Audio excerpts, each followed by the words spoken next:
Crash Course Instrumentation, Episode 29, Soldering Metallurgy and Alloy Types. Welcome back to Crash Course Instrumentation. In this episode, we're exploring the molecular science behind soldering and helping you pick the right solder for the job. Let's start with a basic principle. Solder doesn't glue, it bonds. What makes soldering work isn't just melted metal sticking to other metal.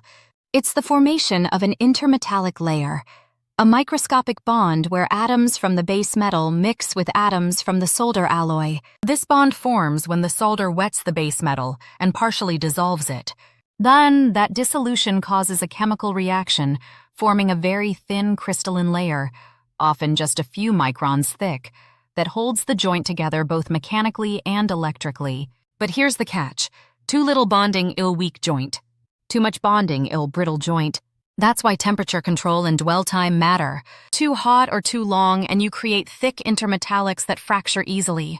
On the flip side, cold solder joints happen when the metal doesn't reach proper temperature. You'll see dull, grainy, lumpy solder that hasn't wetted or bonded well. It may look stuck, but it won't last. Let's talk solder types. The classic solder alloy is 60% tin and 40% lead, aka Sn60Pb40. It melts around 183 to 190 degrees Celsius and flows beautifully. But lead is toxic and banned in many environments. Enter lead-free solder. Most modern solder is a tin-silver-copper alloy, commonly SAC305, Sn96.5, Ag3.0Cu0.5. It melts closer to 217-220 degrees and requires more heat and care to use, but it's RoHS compliant and better for the environment. Fun fact: the use of lead in solder dates all the way back to Roman times. In fact, Roman aqueducts were sealed using lead solder. While it worked well, historians now believe that widespread lead use contributed to health problems across the empire.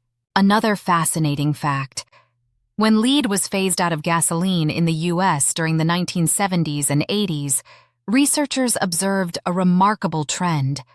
IQ scores in children rose, and violent crime rates declined in the following decades. The drop in environmental lead exposure had a huge societal impact, reinforcing why removing lead from solder is more than just a workplace safety issue. It's a public health win. Quick comparison. A. Tin lead, Sn60Pb40. E. Easier to use, lower temp, smooth finish, but toxic. B. SAC305. Safer, higher strength, more temperature resistant, but harder on tips and more expensive. Eutectic behavior matters too. A eutectic alloy has a sharp melting point, no pasty transition. That means less dwell time and better control. Sn63Pb37 is a eutectic blend that melts cleanly at 183 degrees. Many lead-free solders are near eutectic, but not perfect. Why does this matter for instrument techs? Because a bad solder choice can cause intermittent signals, heat-sensitive component failure, brittle or corroded connections, rework nightmares. Use the right solder for the application. Leaded solder for general repairs, when allowed. Lead-free solder for production and field compliance. Use finer diameter solder for SMD and precision work. Match solder type with proper flux for best bonding. Pro tip: solder datasheets are your friend.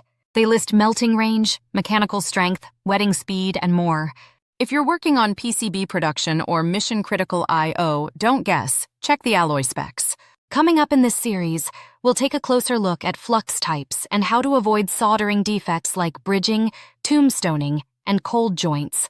If this helped make your joints stronger, literally, hit like and subscribe. And check out our Facebook group for bonus content and weekly tips. Thanks again to Tony Kuphaldt and the Model Project. Find the full open-source module at ibiblio.org.